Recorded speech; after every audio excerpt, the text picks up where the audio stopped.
My favorite part about teaching is the planning and then the delivering of a lesson. Nobody really cares very much for grading, but I love trying to figure out how I'm going to connect a big, vague, generalized idea with the individual experiences of all the different students I have. That's probably the thing that I get the biggest rush. When that works, that's really something to get that to work. I have a great number of jobs. I try to kick in lots of different ways. So I run night school and summer school, and I have for better than 20 years. I've been part of the summer school. And I'm a co-advisor to the yearbook. And 2 days after school, Tuesdays and Thursdays, I work with a tremendous team of teachers trying to catch kids up who have been missing school down at Mast. And I guess that's it. Every once in a while I find myself on a committee. I'm on the school council, I'm on the faculty collegiate.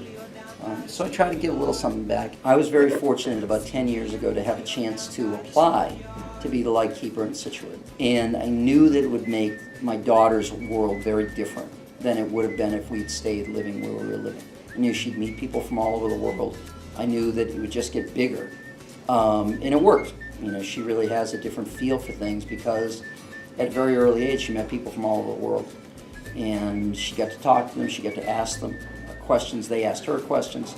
And that was really the thing that drove me to do it. That's why I wanted it. Once I got there and I found out really what it took and how rewarding it was, it turns out to be a real perk for me too.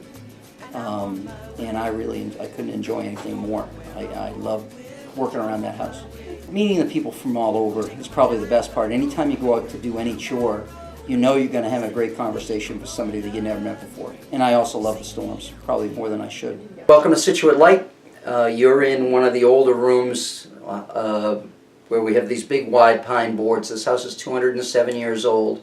And growing up here in town, I never would have thought the lighthouse would have changed over time. But it turns out, I started doing my digging, that room was added in the 1830s, and the room that we use as a kitchen was added in the 18-teens. And once I found that out, this became a project. Like, okay, I grew up here and I still don't know everything about it. I need to be able to teach that. So bit by bit, we've tried to teach that story of how this place has changed and why we're trying to keep it in shape for the next generations.